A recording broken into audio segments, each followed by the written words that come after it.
ప్రపంచంలో ఎక్కడున్నా మీ గోత్రనామాలతో వేదమందిర్ నిర్వహించే ఆన్లైన్ పూజలు హోమాల ద్వారా దైవ అనుగ్రహాన్ని పొందండి.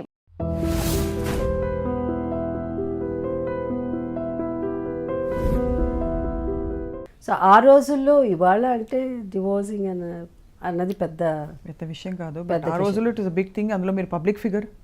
Yeah public figure. బట్ ఎప్పుడు మీ గురించి రాసినప్పుడు మీరు బాధపడలేదా జయసుధ గారు? ఫస్ట్ తెలుగు చదవడం రాదు, కానీ ఏమన్నా రాస్తే నాకు ఏం రాశారో కూడా తెలియదు.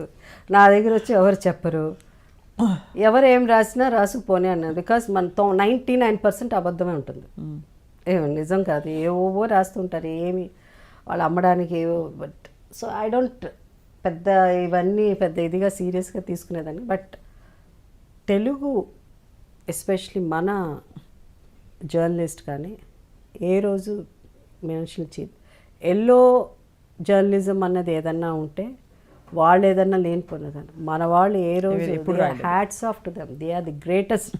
నాకు తెలిసి జర్నలిస్ట్ మాత్రం మన తెలుగు దీంట్లో ఎక్కడ లేదు.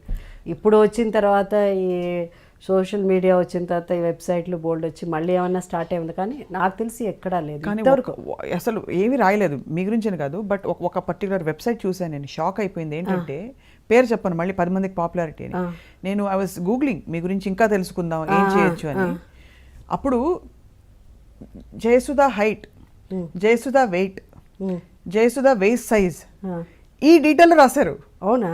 ఒక పబ్లిక్ ఫిగర్ అసలు అవసరమా? ఇస్ దిస్ హౌ వాళ్ళని అసలు చడమడ దులుపుదాం అనుకున్నాను పట్టుకుని. తెలుగు వాళ్ళు అంటే అంత తెలుగువాడు కాదు, తెలుగువాడు కాదు, తెలుగువాడు కాదు, సమ్ ఏదో అంటే it's in English the whole website and who runs it we don't no.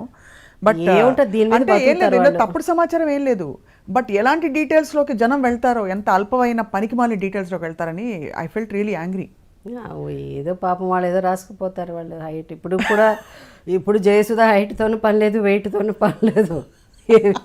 Jayasudha is gorgeous no matter what. ఒకటి ఏంటంటే Jayasudha at 60 years. No please ఆ ఫిగర్ చెప్పకండి మీరు అసలు అన్ని రాసుకుంటే. మీ కో స్టార్స్ అందరిలో మీకు ఎక్కువగా సినిమాలు మంచి most fun films you done with Chandramohan గారు. యా. సో బట్ ఆ తర్వాత మీ అసోసియేషన్ కంటిన్యూ అయిందా? ఇప్పుడు చంద్రమోహన్ గారు ఇప్పుడు కూడా ఎప్పుడైనా జయసుధ ఫోన్ చేస్తుంటారు ఆయన. యా, చంద్రమోహన్ గారు చాలా అంటే చాలా సినిమాలు చేసాము. అందరూ ఆయనతో హీరోయిన్గా, ఆయన సినిమాలో ఆయన పక్కన హీరోయిన్గా యాక్ట్ చేస్తేనే పెద్ద హీరోయిన్లు అవడానికి ఎక్కువ అవకాశం ఉండేది. So I did wonderful movies, amazing films with him. So most of my heroine oriented films. నేను తీసిన చాలా మంచి సినిమా, అంటే చాలా పేరు వచ్చి గొప్ప cinema, one of the best ఫిల్మ్స్గా అందరూ క్రిటిక్స్ ఫీల్ అయ్యేది కలికాలం. దట్ ఆల్సో చంద్రమోహన్ గారు ఉన్నారు. సో అవి అసలు మా ఇద్దరు యాక్ట్ చేసినట్టే ఉండదు, మాట్లాడుకున్నట్టు ఉంటుంది సరదాగా. అది ఇట్ యూస్ టు యునో కరెక్ట్గా ఉండేది మా ఇద్దరికి. పేరు కూడా బాగుండేది అప్పుడు బిగినింగ్ డేస్లో అట్లా. దాని తర్వాత దెన్ ఐ కంటిన్యూ విత్ అలా చూస్తే మీరు చాలా మందితో జెల్ అయిపోతారు. Actually I think whether it's your presence or the combination chemistry అందరితో కృష్ణరాజు గారితో అసలు వీళ్ళిద్దరూ ఏదో చెప్పి పెట్టినట్టు అసలు ఇంతే ఇట్లా అంటే అంత న్యాచురల్గా ఉండేది కృష్ణరాజు గారితో. సో అలా మంచి సినిమాలు కృష్ణరాజు గారితో కూడా బ్రహ్మాండమైన పిక్చర్లు చేశాను. మురళీమోహన్ గారితో చేశాను. మోహన్ బాబు గారు ఓన్ మూవీస్ ఆయన ఓన్ ప్రొడక్షన్లో కూడా చేశాను. మేము ఇద్దరం కూడా మంచి గ్రో ప్రైస్ 300 days పైన, 1 year పైన. So they are so many movies all the. అండ్ ఎక్కువ పిక్చర్ చేసింది ఈయన శోభన్ బాబు గారు. ఆయన పక్కన ఎక్కువ హీరోయిన్గా చేసింది నేనే. శోభన్ బాబు గారిని ఇన్ రియల్ లైఫ్ చాలా మంది చూడలేదు ఈ తరం జనరేషన్ వాళ్ళు. ఇన్ఫ్యాక్ట్ నేను జర్నలిస్ట్ అయిన నాకు కూడా చూసే అవకాశం కలగలేదు. Is he so handsome? Very handsome. అంటే in person yeah very handsome. Like of course Krishna garu కూడా వెరీ హ్యాండ్సమ్. నేను కృష్ణ గారు భయంకరమైన ఫ్యాన్. యా, కృష్ణ గారు ఆల్సో వెరీ హ్యాండ్సమ్ స్టిల్. ఇప్పుడు కూడా ఆయన గ్లో. శోభన్ బాబు గారు ఇస్ వెరీ. కృష్ణ గారు తక్కువ మాట్లాడతారు, ఈజ్ హ్యాండ్సమ్ బట్ తక్కువగా మాట్లాడతారు. శోభన్ బాబు గారు ఆయన హ్యాండ్సమ్, ఆయన చార్మింగ్ అంటే అంతే. He knows how to speak to a woman. Oh really? So అందరూ they really look up to him. Heroines అంటే ఎంత వరకు అంటే they go and share all their problems to him. అందరు హీరోయిన్స్ మా ఇట్లా జరిగిందండి, మా ఇంట్లో ఇట్లా అన్నారండి, మా అమ్మ ఇట్లా అన్నారు, మా నాన్న ఇట్లా అన్నారండి, మై బాయ్ ఫ్రెండ్ అని ఆయన ఒక్కసారి వచ్చి చెప్పాడు. ఏమిటి అందరూ వచ్చి బాయ్ ఫ్రెండ్ అని నా దగ్గర చెప్తే నేను కదా మీ హీరో నేనంటే ఫీల్ అవుతాను. జోక్ సార్ పొద్దున చూస్తే అక్కడెక్కడో షూటింగ్, ఆ అమ్మాయి హీరోయిన్ వచ్చింది, ఏదో నా బాయ్ ఫ్రెండ్ ఇట్లా అండి అట్లా అనింది, ఇంతకుముందు ఏదో బాయ్ ఫ్రెండ్ అని, మీ బాయ్ ఫ్రెండ్ గొడవలేంటి అసలు అందరూ ఆయనకే చెప్పేవారు. Everybody use to share. అంత పర్సనల్ లెవెల్లో మాట్లాడేవాళ్ళం ఆయన. Use to make them so comfortable, అంటే అంత కంఫర్ట్ ఇచ్చేవారు. Use to give good advice and very nice. అలాగా ఇప్పుడు ఈ మధ్య కాలంలో వచ్చిన ఫిల్మ్స్లో ఆఫ్ కోర్స్ ప్రకాష్ రాజ్ గారు one of the finest actors in the last 2 decades అనుకోవచ్చు. ఆయన మీరు మీ కాంబినేషన్ చాలా బాగా కుదిరిందని చెప్తున్నారు శతమానం భవతి. అంటే చాలా సినిమాలు మేము బొమ్మరిల్లు అయితే అసలు ఆ సీన్ ఇంకా కళ్ళ ముందు మెదులుతుంది. కొత్త బంగారు లోకం, బొమ్మరిల్లు, సీతమ్మ వాకిట్లో and so lot of movies. Even అమ్మ నాన్న తమిళమ్మాయి మేము ఇద్దరం యాక్ట్ చేసాం. అంటే చాలా ఇదేంటంటే అందరూ మనకు పరిచయం అయిన వాళ్ళు, అందరితో బాగా మాట్లాడతాం సెట్లో.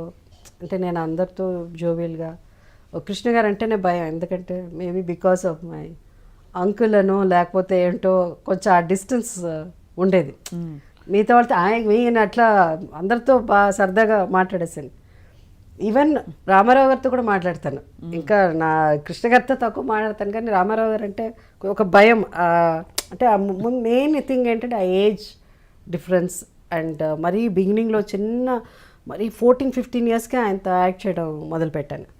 సో అట్లాంటి రామారావు గారితో కూడా తర్వాత బాగా మాట్లాడేదాన్ని. చాలా గ్యాప్ ఉండేది కదా మ్యామ్ మీకు రామారావు గారికి న్యాచురల్లీ.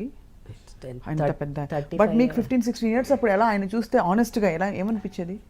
అంటే ఒక హీరో ఆయన, but he's of fathers almost age generation. మా ఆల్మోస్ట్ శోభన్ బాబు గారి వరకు my heroes were elder than my father. మా నాన్నగారి కంటే పెద్దవారు. How was it awkward? అంటే ఎస్పెషల్లీ క్లోజ్ సీన్స్ ఉంటాయి, నడుము మీద చేసే సీన్స్ ఉంటాయి. అది అంటే అడవి రాముడు వరకు అంటే నేను I was very open about my, నువ్వు ఎవరితో మాట్లాడకూడదు, ఎవరికి ఏం చెప్పకూడదు అని అంటారు కదా. ఇప్పుడు హీరోయిన్ నన్ను వెళ్ళగానే సెట్కి వెళ్ళి మాట్లాడి నమస్కారం పెట్టాలి, ఇట్లా చేయాలి, నువ్వు ఏదున్నా ఎవరినా మాట్లాడితే ఏం చెప్పు, మా అమ్మతో మాట్లాడు, మా నాన్నతో మాట్లాడు అని చెప్పాలి, ఏం మాట్లాడకూడదు, నవ్వుతే నవ్వాలి, ఎక్కువ నవ్వకూడదు, ఇలా చెప్పేవారు. ఇప్పుడు నాకు మా ఇంట్లో కూడా ఇన్స్ట్రక్షన్స్ ఉన్నాయి, మాట్లాడకూడదు అది అని. కానీ నేను మాట్లాడకుండా ఉండలేను. ఉన్నది చెప్పకపోతే I cannot, I have to communicate. So they have to convince me. If they don't convince me I can never act. I cannot be, always want to be a normal person లాగా. ఎందుకు వీళ్ళంతా సెట్లో ఇలా ఉన్నారు, ఎందుకు వీళ్ళు ఇట్లా మాట్లాడతారు, వాడిని ఎందుకు అంత తక్కువగా చూస్తున్నారు, వీళ్ళకి ఎందుకు చికెన్ తీసుకొస్తున్నారు, వాళ్ళకి ఎందుకు ఒక ఇడ్లీ పెడుతున్నారు, ఇలా too many questions ఉండే చిన్నప్పటి నుంచే అది. But I was very vocal about it.